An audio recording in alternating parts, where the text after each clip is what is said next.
Good afternoon and welcome to World at Noon. My name is Remy Allen. The backlogs of gratuity arrears owed retirees in Ondo State will soon become a thing of the past. Governor Lucky Aiyedatiwa, during the flag-off ceremony of the second batch of bulk payment of outstanding gratuities to local government retirees in the state, said his administration is reviewing the template for the payment. Aiyedatiwa, who restated his commitment to the welfare of retirees and residents of the state, promised to make the payment periodic by speeding up the clearing of the backlogs. Government House correspondent Wahab Banko reports that a sum of 1 billion naira was disbursed to 2012 beneficiaries. The report.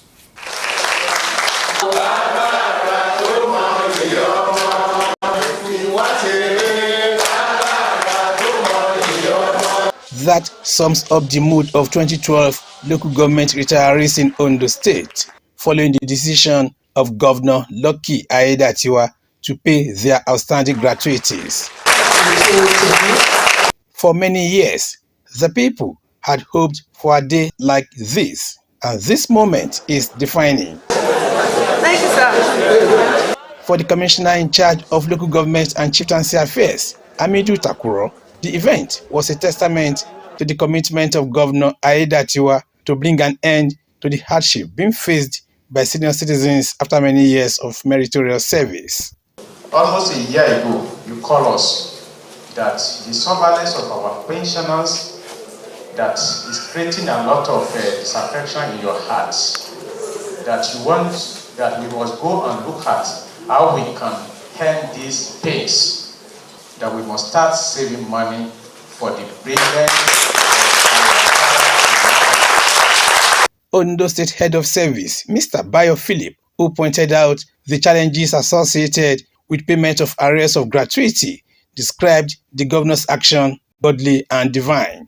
In this sustained instrument, pensioners, both at the local and the state level, we want this soon be fully settled. Yeah.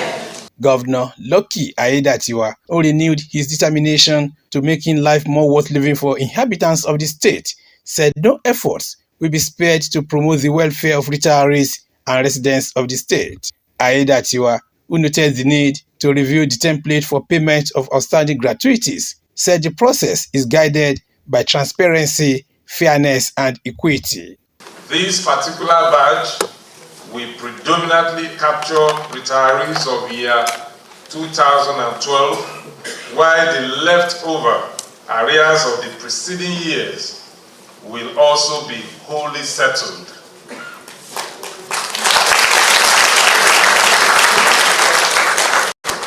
Today's event, therefore, is the continuation of a renewed process of periodic payment of the backlog of unpaid gratuities to our senior citizens.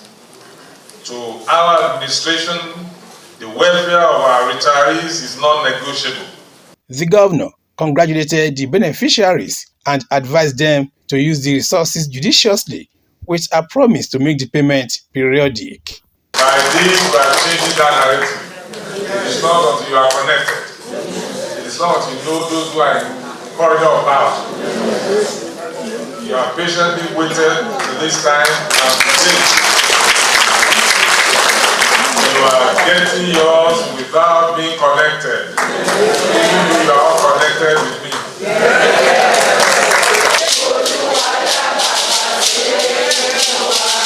Expressing his gratitude, the state chairman of the Nigeria Union of Pensioners, Mr. Johnson Oshunyemi, noted the great impact the payment will have in the lives of the retirees.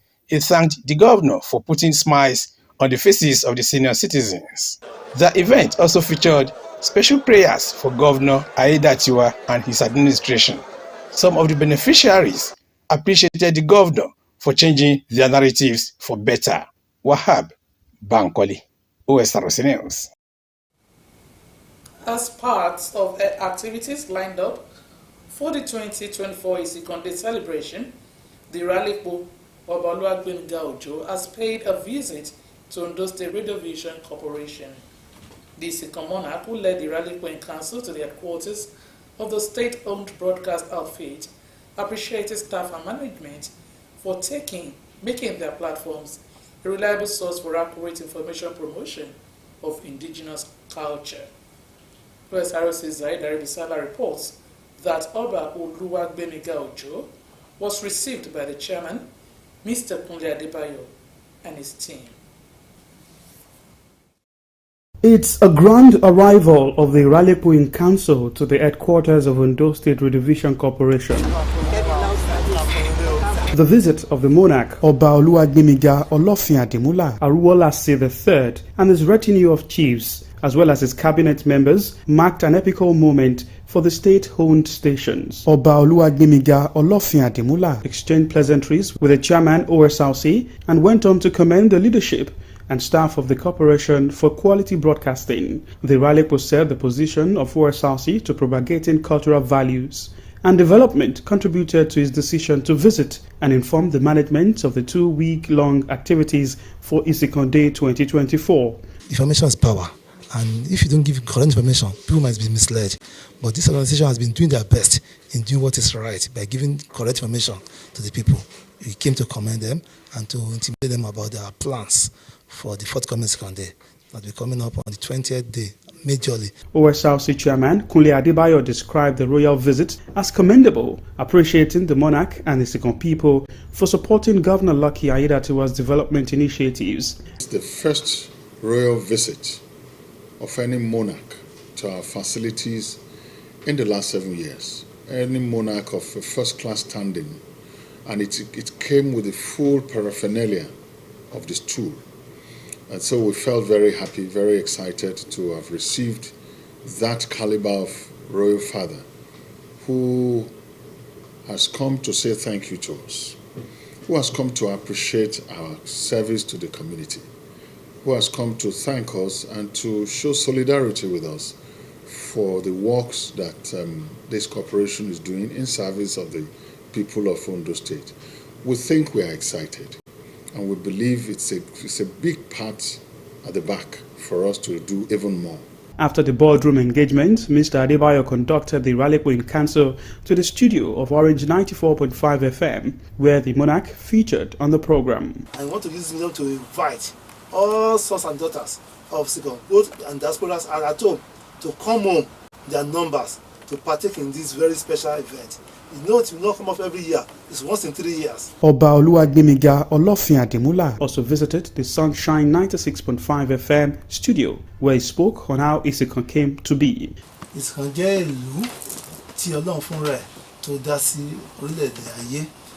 Onípa ẹni tó dá ìlú Isikan sílẹ̀ náà pè ní Ọ̀bàrà.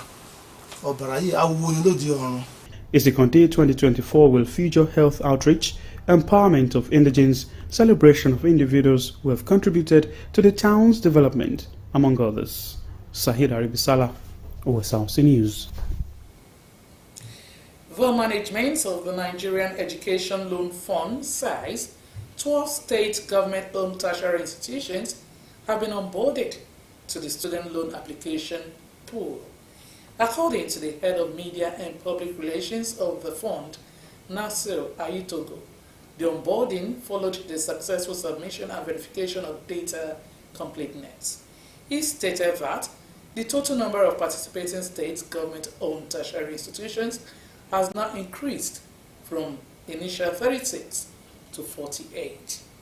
Ayitogo, who added that students' data from 121 institutions is still outstanding, urged all institutions to submit their student data to enable their students benefit from the scheme. As part of efforts to address the food crisis in the country, the federal government is sending 60 trucks of fertilizer to each of the states of the federation. Each of the 109 senators will also receive 2 trucks of fertilizer for distribution to farmers in their constituents, while the 360 members of the House of Representatives will get 1 truck each to distribute in their constituencies. This was observed at plenary, where the Senate called on the federal government to expedite action on the fertilizer distribution. The call followed a motion moved by Senator Sunday Karimi, representing Kogi West, and co-sponsored by Senator Aline Dume of Borno South. Karimi further noted that the latest data released by Nigeria's National Bureau of Statistics showed that food inflation in the country skyrocketed to 40.66% on a year-on-year basis, a significant increase from 24.82% recorded in May 2023. The federal government is set to establish mobile courts to address issues related to sexual harassment. The announcement was made by the Minister of Women Affairs, Mrs. Uju Kennedy Oaneye, during a one-day national stakeholders engagement on sexual harassment prevention held in Abuja. The minister expressed concern over high rates of sexual harassment, particularly in tertiary institutions across the country, and emphasized that new measures are being implemented to tackle the issue. She urged stakeholders to address sexual harassment vigorously to minimize the stigmatization and low self-esteem among victims. The Senate has called for improved budgetary provision for the Securities and Exchange Commission.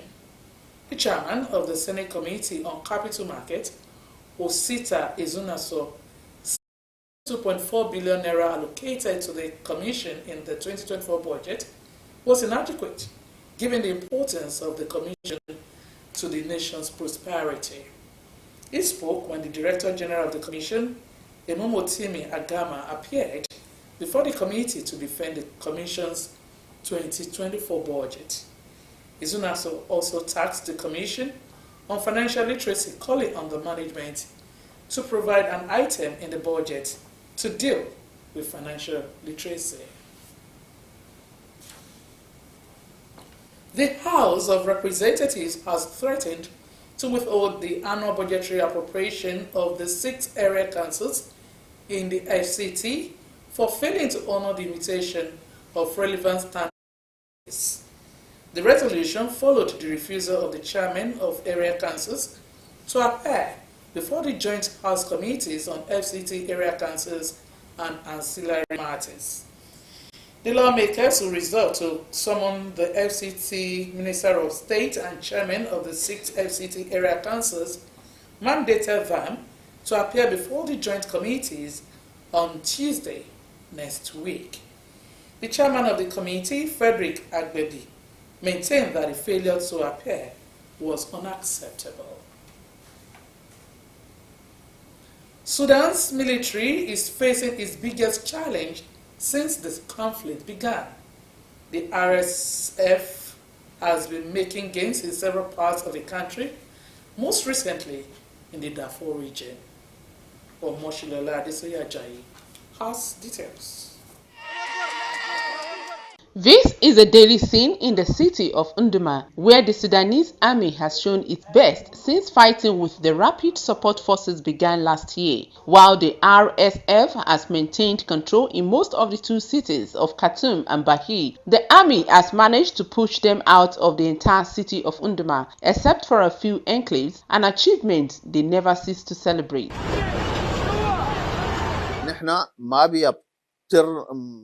We're never deceived or overjoyed by a specific victory. It's a long war of many battles, but we're now going on the right path. We win a number of battles and we lose 1 or 2. It only strengthens our resolve and our determination to achieve a final victory. In the vast interior, however, the RSF are almost unstoppable in the face of the advance. The army has ceded cities without much of a fight, such as in the cases of Singar in the east, Mia in the south, and Medili in the center. There are certain circumstances surrounding the military operations that have enabled them to advance in this direction. But we are able, with our determination, our will, and the support of the Sudanese people, to repel them. It's an open secret here that the army has a crisis in logistics. طبعا نحن نحصل على المعدات العسكرية. We obtain military equipment in ways that seem complicated. Perhaps some countries have used their influence to stop aid provided to the Sudanese state. Some countries may have used their international and regional mechanisms to criminalize and stop supporting the armed forces. But the Sudanese people are determined to defeat these groups which receive support from abroad. But the army says it has the fighting spirit and the popular support it requires to remain steadfast. A popular mobilization has been launched. Civilian volunteers are being trained, and anti-terrorism body of armed intelligence unit has been commissioned to participate in the fighting. Omoshiliola Adesoye Ajayi, OSRC News. Hurricane Barley, which has since been downgraded, destroyed 2 islands in St. Vincent and the Grenadines 5 hurricane. Estimated Caribbean islands like Barbados and Jamaica, with a pair of islands in St. Vincent and the Grenadines almost entirely destroyed. It slammed into Mexico's Yucatan Peninsula on Friday and struck Texas by Monday, each time regaining its strength over water. In the U.S. state of Texas, where Barley made landfall as a Category 1 hurricane, the storm unleashed heavy wind and rain, toppling trees and power lines. It decimated Caribbean islands like Barbados and Jamaica, with a pair of islands in St. Vincent and the Grenadines. In the U.S. state of Texas, where the Barley made landfall as a Category 1, the storm unleashed heavy wind. Barley, which was subsequently downgraded from a hurricane to a tropical storm and then to a tropical depression, also knocked out power to millions of residents amid sweltering heat. Boarded up windows lined suburbs, cars were stranded on flooded highways. After the worst of the storm passed, many residents worked to clear roads from tree branches and other debris. Ukrainian attacks in southern Russia have killed at least 5 people. They follow a series of Russian strikes on Monday that killed at least 44 people in Ukraine and destroyed a children's hospital. Sheon Aditola has details. The fire at this oil depot could be seen from several kilometers away in the Volgograd region of southern Russia. 2 power substations burning near the neighboring city of Rostov. These strikes inside Russia's territory came after Moscow launched a barrage of missiles on Ukrainian cities, killing dozens. The capital Kyiv shaking as this happens, and missile hitting the country's most important pediatric hospital. It's the biggest hospital in Ukraine. We have 720 beds, and in a time when was attack in hospital was around 675, around like that. Moscow reiterated it doesn't target civilian infrastructure and that it was a Ukrainian defensive missile which destroyed the hospital. The United Nations envoy disagreed. Analysis of the video footage and assessment made at the incident site indicates a high likelihood that the Children's Hospital suffered a direct hit rather than receiving damages due to an intercepted weapon system. And in Russian-annexed Crimea, which has been a step away from the war resorts, are building bomb shelters right at the beaches. Last month, 4 people, including 2 children, were killed in a Ukrainian strike on a beach. With everything that's been happening recently, yes, I'd say having shelters here makes sense. As rescue workers continue cleanup operations in both countries, NATO is holding a summit in Washington saying it will continue to arm Ukraine. Sheon Aditola, OSRC News. The elections in France and Britain have redrawn the lines on Europe's political map in several important ways. In Paris, London and Brussels, a new reality is taking shape. Sheon Aditola again reports. A Franco-German axis has long been seen as a twin engine dominating Europe's economy and politics, but the inconclusive outcome of the French election has profoundly altered the power balance in the continent's political landscape. First of all, the result is that we will have a Macron which will sing a bit less loudly, as he did over the last months and years. Macron was like the primus inter pares in Europe, much more than Germany. But the second result is that hopefully we'll have a bit more of a European response rather than the response of a few countries. Or we will have a Europe led by Europe, more European, rather than being a Europe led by the Franco-German axis. French President Emmanuel Macron gambled on a snap national election after a surge in support for the far right in last month's European elections. Macron succeeded in stopping the far right in the second round, but at the cost of undermining his own presidential authority. What the European and French elections have shown is both right and left-wing politicians benefiting from a disillusion with the centrist parties. It's very easy to get carried away with the triumph of the far right, and in countries like Germany and particularly France they did do well. But it's worth bearing in mind that in the Nordic countries the Social Democrat vote held up rather well. Same was true in Portugal and in Spain. So it's very much a mixed picture across Europe, but it's a picture in which the centre in the European Parliament is slightly weakened, the Greens are significantly weakened. That will have impacts on the policies that the European Union pursues going forward. And on the edge of Europe is a country keen to get back in the mix 8 years after Britain voted to Brexit from the European Union. UK has a newly elected Prime Minister with the stability of a big parliamentary majority and a 5-year mandate. At the center of the European Union project is the current President of the European Commission, Ursula von der Leyen. European Parliament approves her reappointment later this month. She is like Starmer, will be secure in the office until 2029. The European political map is being redrawn, but it's a process of evolution rather than revolution. Seun Adetola, Osrc News. And that's the news. Many thanks for watching. Good afternoon.